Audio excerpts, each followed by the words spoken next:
Hi, this is Asta Mewara. Welcome back to my channel. We come to the last lesson of Standard 6 in Social Science, that is livelihood. Let us understand the meaning of livelihood first. Livelihood is nothing but the means of making a living, in simple sentence. That is, you can say occupation or bread and butter or your career, etc. You may be doing a business to make your ends meet, or you may be doing a job. Again, in this, you also get to see a lot of diversity. Just like we have diversity in clothes, languages, etc. in our country, we also see a lot of diversity in our livelihood. These differences are seen in village life and city life both. The way the people in the village and the city make their living is totally different. In this video, we will discuss about the livelihood of the people, their facilities and problems faced in rural areas. So let's begin. Here we have an example of Disa, which is a city in Banaskantha district. Little far from there you have a village named Ranpur. Through this village example, we will understand the various means of livelihood of the people in the village. Now, in this village and like in every village, most of the people are into farming and cattle rearing. You basically get to see these two occupations in a village. Now, in the extra time that they get after farming, some make tools, some stitch clothes. There is one man who owns a tractor and he runs this tractor on others' farms, that is for plowing, whenever he is called. Besides this, there is a small barber shop also in the village, so they don't need to go to the city for such small matters. There are some small and big shops also for the basic day-to-day requirements like clothes, slippers, etc. Some basic medicines like fever, cold, etc. are also available in village shops. Besides this, the people in the village grow potatoes and millets here and in the surrounding villages. Tailor, carpenter, barber and blacksmith are also seen here. Besides this, some farmers they grow vegetables and sell them. Others have orchards for growing pomegranate and other fruits besides flowers. Now, besides farming, people are also into farm labor. Let us understand this. There are different kind of farmers in a village.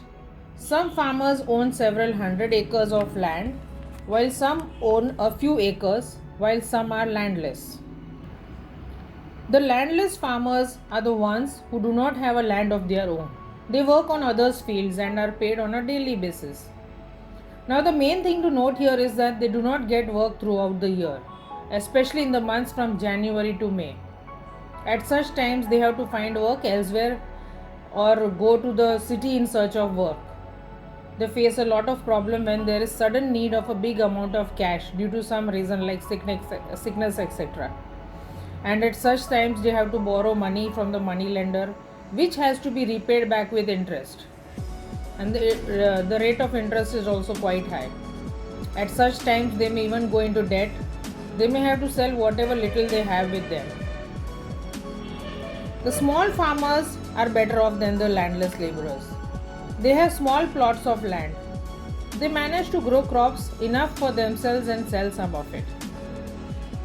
They have to sometimes buy seeds and fertilizers on loan, which has to be repaid back on condition that they will sell a part of their crops to the money lender at a lower price. However, sometimes earnings from small plots is not enough to meet the family requirements, and so they have to find some work like working in sometimes they also end up working in others' farms. Then there are some who possess land enough for them to sustain themselves.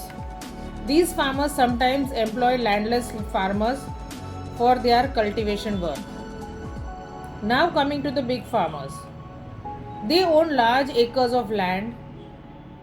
These are farmers who own large acres of land, and they require a lot of hands during cropping and harvesting. These people are then paid on a daily basis. They own a good amount of machinery also. Apart from farming, they are also into dairy farms. They also have shops that sell pesticides, fertilizers, etc. So these are the three types of farmers that you get to see. Then what are the other occupations in a village? Cattle rearing is another occupation in villages. People keep cows, buffaloes, etc., from which they generate income from selling milk, etc. You will also find other occupations like weaving saris, wood carving, furniture making, etc. in villages. People living near rivers and coastal regions, they depend on fishing for their livelihood. This is explained through a village named Sacharda, situated near the seashore. It is again a very risky job as people have to go to the far off into the sea to catch the fishes, and it may take up the whole day. Especially during monsoons, they are not able to go into the sea and hence may need to borrow money from money lenders in case of emergencies. When there are natural calamities again like heavy rains or cyclones, these boats and nets they may get destroyed. It is at such times that the government helps them in purchasing a new boat. So with this we come to the end of this video as far as rural life is concerned. We will continue with life in the city in our next video. Until then, goodbye.